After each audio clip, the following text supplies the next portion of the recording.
আসসালামু আলাইকুম প্রিয় চাকরি প্রার্থী ভাই ও বোনেরা, আজকে আপনাদের জন্য আরেকটি নতুন ভিডিও নিয়ে হাজির হলাম।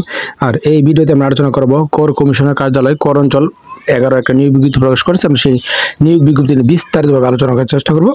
তো আপনারা ধৈর্য সহকারে সম্পূর্ণ ভিডিওটা দেখবেন, আশা করি আপনারা অল্প হলেও উপকৃত হবেন। দেখেন, এখানে তারা একটি পদে লোক নিবে, উচ্চমান সহকারী 14তম গ্রেড। এখানে 11 জন লোক নিবে তারা, এবং এই পদে যদি আপনি আবেদন করতে চান তাহলে আপনাকে স্নাতক পাস হতে হবে কোনো স্বীকৃত বিশ্ববিদ্যালয়তে, এবং কম্পিউটার বেসিক ট্রেনিং কোর্সে আপনি ভর্তি হতে হবে। এবং যে সকল জেলা প্রার্থীগণ আবেদন করতে পারবেন এই পদের জন্য নরসিংদী, ফরিদপুর, গোপালগঞ্জ জেলা ব্যতীত ঢাকা বিভাগের সকল জেলা, তবে এতিম ও শারীরিক প্রতিবন্ধী সকল জেলা প্রার্থীগণ এখানে আবেদন করতে পারবেন। এবং আপনারা এই পদে যদি আবেদন করতে চান তাহলে আপনি কোন ওয়েবসাইটে প্রবেশ করবেন এবং কী কী শর্তাবলী দেওয়া আছে দেখেন। এই শর্তাবলীর মধ্যে কী দেওয়া আছে: 22/5/2023 খ্রিস্টাব্দে সাধারণ প্রার্থী, ক্ষুদ্র নিগোষ্ঠী এবং বীর মুক্তিযোদ্ধা, শহীদ মুক্তিযোদ্ধা পুত্রকন্যা এবং নাতি-নাতনিকে 18 থেকে 30 বছর। এবং তবে জনপ্রশাসন মন্ত্রণালয়ের বিধি 1 শাখা 22 সেপ্টেম্বর 2022 তারিখে নথি এবং তারিখ অনুযায়ী আবেদনকারী সর্বোচ্চ বয়স 30 বছর থাকতে হবে, এবং বীর মুক্তিযোদ্ধা, শহীদ বীর মুক্তিযোদ্ধা এবং শারীরিক প্রতিবন্ধীকে 18 থেকে 32 বছর। এবং বয়স প্রমাণে কিন্তু তারা কোনো এফিডেভিট গ্রহণ করবে না।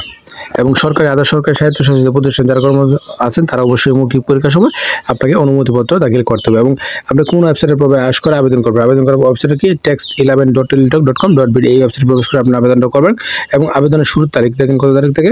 আবেদনের শুরুর তারিখ হলো অনলাইন আবেদন ফি জমা দেওয়ার শুরুর তারিখ 3/6/2024, অর্থাৎ জুনের 3 তারিখে আবেদন শুরু 2024 সালে 10টা থেকে আবেদন শুরু, শেষ হবে 23শে জুন 2024 বিকাল 5টা। এই সময়ের মধ্যে আপনি আবেদনটা সাবমিট করতে হবে। এবং আবেদনের ছবির সাইজ 300/300, স্বাক্ষর 300/80, এবং ছবি সর্বোচ্চ 100 KB এবং স্বাক্ষর সর্বোচ্চ 60 KB হতে হবে। এবং এই পদে আবেদন করতে হলে আপনাকে কত টাকা তারা আপনার কাছ থেকে চার্জ কর্তন করবে দেখেন এখানে দেওয়া আছে। কিন্তু তারা আপনার কাছ থেকে টোটালি 223 টাকা আপনার কাছে তারা চার্জ কর্তন করবে।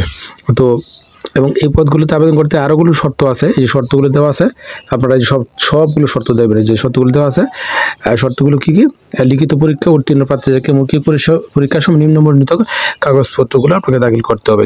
এই যে কাগজপত্রগুলো দেওয়া আছে আপনার এই কাগজপত্রগুলো দেখে নেবেন। কি প্রথমে কি শিক্ষাগত যোগ্যতা, তারপরে প্রার্থী ইউনিয়ন পরিষদের কর্তৃক নাগরিকত্ব সনদ, এবং মহিলা কোটা যারা মহিলা কোটা ব্যতীত অন্যান্য কোটা দাবি সমর্থনে যথাযথ কর্তৃপক্ষ কর্তৃক সত্যায়িত সনদ চাইলপি, এবং শারীরিক প্রতি বা এতিম ক্ষুদ্র নিগোষ্ঠী বা আনসার যারা আছেন তাদেরকে অবশ্যই, এবং মুক্তিযোদ্ধা, বীর মুক্তিযোদ্ধা যারা আছে তাদেরকে অবশ্যই সনদ প্রদান দাখিল করতে হবে। এবং জাতীয় পরিচয়পত্র, তারপরে জন্ম নিবন্ধন, অনলাইনে আবেদন কপি, আরও কতগুলো শর্ত আছে। আপনারা সবগুলো শর্ত দেখবেন, দেখে শুনে তারপরে বুঝে, এবং নিয়োগটা সম্পর্কে আপনারা ভালোভাবে খোঁজখবর নেবেন, নিয়ে তারপরে নিজ দায়িত্বে বুঝে শুনে অবশ্যই আবেদন শুরু হওয়ার সঙ্গে সঙ্গে আবেদনটা করে ফেলবেন। তো ধন্যবাদ, এতক্ষণ সাথে দেখা যাবে।